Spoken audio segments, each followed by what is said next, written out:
Welcome back, JB. It's so great to see you. Well, and it's great to see you. Still stuck in a house here. I guess you are too.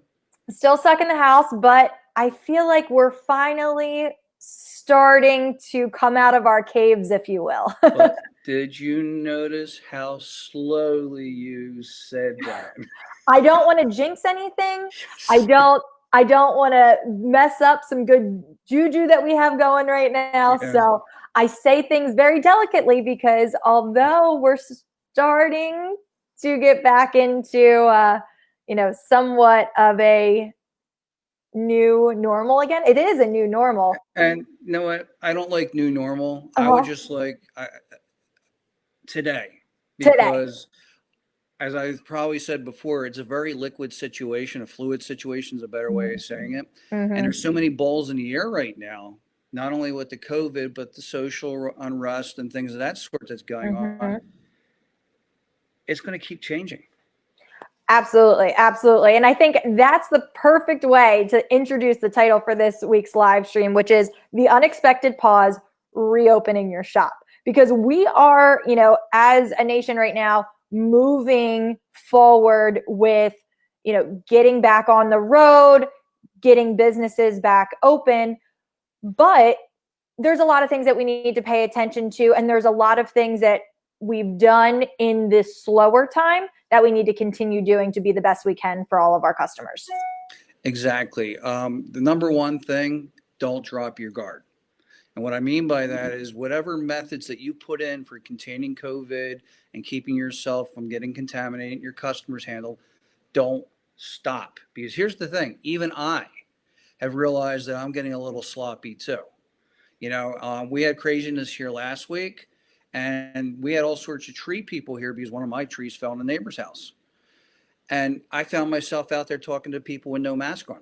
Mm-hmm. So it's very easy to drop the ball. And, we can't do that because here's my fear, Shayna, is that things are teetering a little bit right now because a couple days ago, 14 states were seeing increases. Today it's 19. And Mm-hmm. that's a mix of things. That's a mix of better testing, more testing, but also with all the events that are going on and Memorial Day being just about 2 weeks ago, I I'm a little nervous. Sure. So that's why I'm saying keep up the good work of whatever you're doing, however you're preparing yourself and keeping your customers and your people safe. I think that's the number one thing. JB, I completely agree with you. I think the what we've quickly learned is that this is an invisible monster. And like you had said, if we let our guard down, that's when we can, make our team, make our customers, make our community more susceptible to, starting to reverse and go back Mhm. into what we worked so hard to get out of. So, yeah, I think that's a really great point. We're not in the clear yet. And we need to do our due diligence in order to make sure not only our teams feel safe, but our customers feel safe at the same time. Exactly. And putting in play too, I mean, there's a good chance that many shops are working with less employees than usual. Bringing those people on board and making sure that they're educated in what you want them to do so that you're not endangering anybody. Mm-hmm. And that's really important. So I wanted to get that out of the way. Mm-hmm. The other part of it is that things are coming back, and we've noticed, Bolton has noticed, that there's been some changes. As you may know, we're really big on digital inspections, and the biggest part of an inspection that makes it work is the pictures. And right, I think I was just told we were about 43 million pictures, Mm-hmm. and we were just skyrocketing. We're just getting so many pictures, but of course, it slowed down starting in March. Sure. But it's starting to pick back up, and here's the piece that I want to share is that we have less inspections being done, but the amount of pictures on those inspections has increased.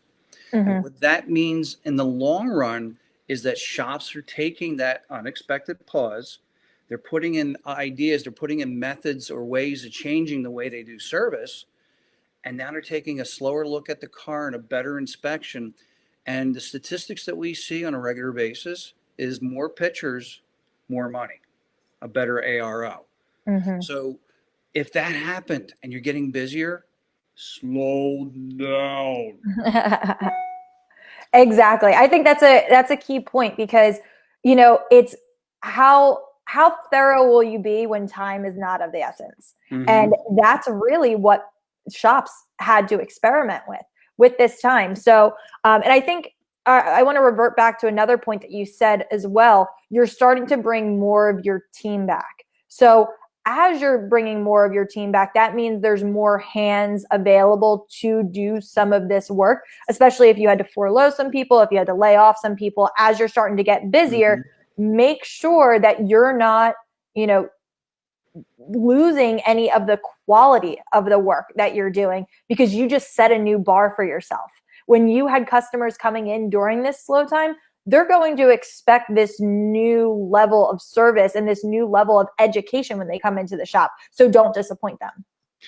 That's so true, because what happens is we find it works, but then we start taking shortcuts, and Mm-hmm. that's where the things go down the tube. And some of the techs out there that do diagnosis have learned that you don't want to skip steps. You want to continue to do the whole process, and it actually saves you on the long run because you get the right answer as opposed to jumping a step and then coming out and finding you got it all wrong. Mm-hmm. So those procedures, keep them up, and know what? The more you do them, they're gonna happen faster.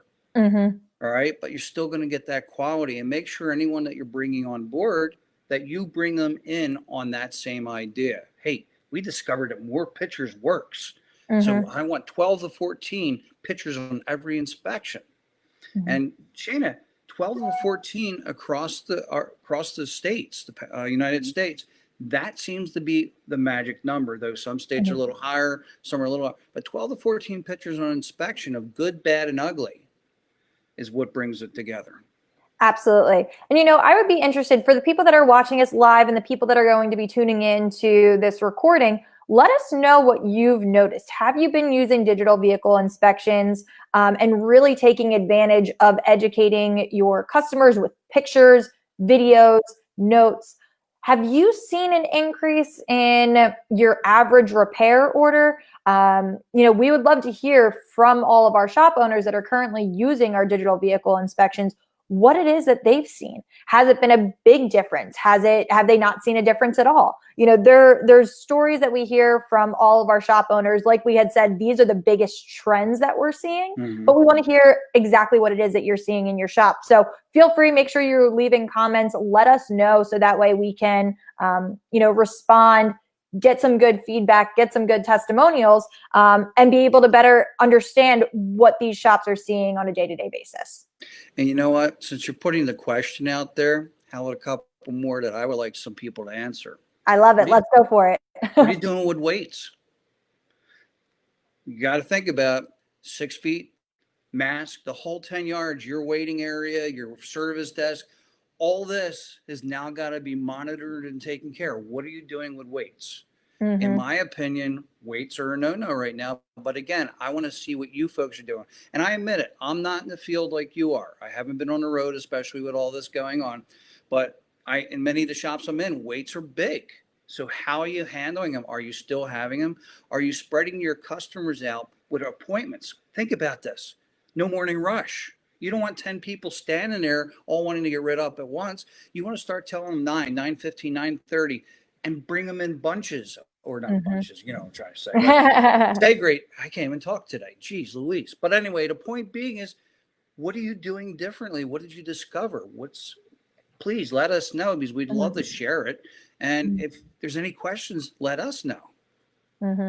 I completely agree. So, all right, we hit on the fact that one, we can't get sloppy with all of our I keep going back to new We're normal. gonna I point keep going that back way. I know. I keep going back to new normal, but we can't get sloppy with the level of cleanliness, the level of consideration that we Mm-hmm. have with the pandemic. That is something that we cannot drop the ball on. But then two, we also can't lose the quality of work that we've been doing when we've had the time to do it well and do it right. That's another huge thing. Are there any other big big things that you expect shops to see as they start opening up or that they should pay attention to? Well, if people in your area, I mean, over the last week or so, Shannon, this seems to be where a lot of the states have let people go. All Mm-hmm. right. Think about all the things that happen to a car sitting there. I'll just go through a brief list of things that you Mm-hmm. should be looking for because I think this is kind of important. Number one, batteries. Well, if it's sat for 2 months, 3 months, and it wasn't on the line, it's dead now. Don't be afraid to get that customer and reach out to them when they call you and say, my battery's dead, and maybe go there and take a look at it and maybe do something about it there. That's up to you. I'm just putting a suggestion out there. Sure. Critters. When a Oh, car yes. sits a long time, and especially with the spring, all right, and all the tree debris and stuff like that, getting in the car, critters move in. So be on the lookout for things like that. I mean, it's crazy, but But it's I've true. seen it where a car sits and the tree drops all that stuff in there, and next thing you know, a mouse chewed through all the wires or whatever it might be, or the ever popular filled the air intake where the what do you call it, where the air filter goes with Mhm. dog food that you store out in the garage. I mean, these bizarre things and more. And you know what? Tell us what bizarre thing you ran into. Send us the pictures because if you're doing the digital vehicle inspections, you should have the pictures anyway, and we want to see them. I mean, just think outside the box. Mm-hmm. Flat spots on the tires, rusted rotors because they've Yes. been sitting so long and they got a vibration when they hit the brakes. I Mm-hmm. mean, these are all things to look for and point out to your customers and do what you got to do to make it right. I think those are all really, really great points. And as you begin to reopen your shop, we're wishing you, your team, and your customers all the very best. We know this has been a very difficult past few months for small business owners, for our automotive industry in general. And we're rooting for you. And we're hoping that, between the tools that we provide and the education that we're able to give, that this helps you get back on the road a little bit quicker. So, JB, as always, it's a pleasure talking to you. And I'm glad that we were able to do another live stream. And we'll be back in another 2 weeks for a new topic. So if there's anything, again, share your thoughts, share your comments with us. If there's anything that you think your shop would benefit from in having a conversation about, we want to have that discussion. So JB, we'll see you soon. Yeah, I'm really automotivated, aren't you? I am. I sure am. Thanks for tuning in, everyone. All Take right, care. take care.